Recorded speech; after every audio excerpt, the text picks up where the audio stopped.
ಓಂ ಗುರುಭ್ಯೋ ನಮಃ. ಹರಿ ಓಂ ಹರಿ. ನಮಸ್ತೆ ನನ್ನ ಪ್ರೀತಿಯ ವೀಕ್ಷಕರೇ, ನಾನು ನಿಮ್ಮ ಡಾಕ್ಟರ್ ಪಂಡಿತ್ ಶ್ರೀ ಸಿದ್ಧಾಂತ ಅರುಣ್ ಶರ್ಮ ಗುರುಜಿ. ವಿಶೇಷವಾಗಿ ಇವತ್ತಿನ ಒಂದು ಸಂಚಿಕೆಯಲ್ಲಿ ವೃಷಭ ರಾಶಿಯ 2026 ಮೇ ತಿಂಗಳ ಮಾಸಿಕ ಭವಿಷ್ಯವನ್ನು ನೋಡೋಣ.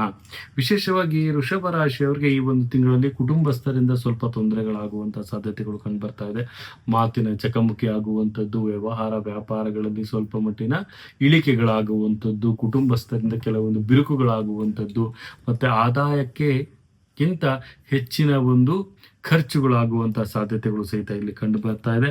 ಮತ್ತೆ ಸ್ನೇಹಿತರ ಬೆಂಬಲಗಳು ಸಹಿತ ತಮಗೆ ಸಿಗುತ್ತೆ. ಇಷ್ಟ ಕಾರ್ಯಗಳು ಆದಷ್ಟು ಬೇಗ ಸಿದ್ಧಿಯಾಗುವಂಥದ್ದು, ಮತ್ತೆ ಉತ್ತಮವಾದ ಧನಲಾಭ ತಮಗೆ ವಿದೇಶ ಪ್ರಯಾಣ ಮಾಡೋದ್ರಲ್ಲಾಗಿರ್ಬೋದು ಅಥವಾ ವಿದೇಶದ ವ್ಯಾಪಾರ ವ್ಯವಹಾರಗಳನ್ನು ಮಾಡುವಂಥದ್ದು ಅವರಿಗೆ ಉತ್ತಮವಾದಂತಹ ಒಂದು ಧನಲಾಭಗಳು ಆಗುವಂತ ಸಾಧ್ಯತೆ ಕಂಡು ಬರ್ತಾ ಇದೆ. ವಿದ್ಯಾರ್ಥಿಗಳಿಗೆ ಉತ್ತಮವಾದಂತಹ ಸಿಹಿ ಸುದ್ದಿಗಳು ಬರುವಂತಹ ಸಾಧ್ಯತೆಗಳು, ಒಂದು ಸ್ಪರ್ಧಾತ್ಮಕವಾದಂತಹ ಜೀವನವನ್ನ ತಾವು ಮಾಡ್ತಾ ಇರ್ತೀರಿ ವಿದ್ಯಾರ್ಥಿಗಳು. ಮತ್ತೆ ಪೋಷಕರಿಂದನೂ ಸಹಿತ ಬೆಂಬಲ ಸಿಗುತ್ತೆ. ಸಹೋದರ ಬಾಂಧವ್ಯದಲ್ಲಿ ಸ್ವಲ್ಪ ಮಟ್ಟಿನ ಬಿರುಕುಗಳಾಗುತ್ತೆ, ಜಾಗೃತಿಯಾಗಿರಿ ಅಂತ ಸಹಿತ ನಾವಿಲ್ಲಿ ತಿಳಿಸ್ಕೊಡ್ಬೋದಾಗುತ್ತೆ.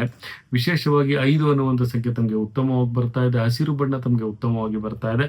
ಮತ್ತೆ ಈ ಒಂದು ಮಾಸದಲ್ಲಿ ಸರಸ್ವತಿಯ ಒಂದು ಆರಾಧನೆಯನ್ನ ಮಾಡೋದ್ರಿಂದ ಉತ್ತಮವಾದಂಥ ವಿದ್ಯಾರ್ಜನೆ ತಮಗೆ ಸಿಗುತ್ತೆ ಅಂತಲೂ ಸಹಿತ ಹೇಳ್ಬೋದು. ಸ್ವಲ್ಪ ವಿದೇಶ ಪ್ರಯಾಣ ಮಾಡೋರಿಗೆ ಮತ್ತೆ ಹೆಚ್ಚಿನ ಒಂದು ವಿದ್ಯಾಭ್ಯಾಸದ ಒಂದು ಬೆಳವಣಿಗೆಯನ್ನು ತೆಗೆದುಕೊಳ್ಳೋರಿಗೆ ಸರಸ್ವತಿಯ ಒಂದು ಆರಾಧನೆ ಉತ್ತಮವಾದ ಲಾಭ ತಂದು ಕೊಡುತ್ತೆ ಅಂತ ಹೇಳ್ಬೋದಾಗುತ್ತೆ. ಇದಾಗಿತ್ತು ವೃಷಭ ರಾಶಿಯ 2026 ಮೇ ತಿಂಗಳ ಮಾಸಿಕ ಭವಿಷ್ಯ. ಇದೇ ರೀತಿ ನಮ್ಮ ಚಾನಲ್ನ ಲೈಕ್ ಮಾಡಿ, ಶೇರ್ ಮಾಡಿ, ಕಮೆಂಟ್ ಮಾಡಿ.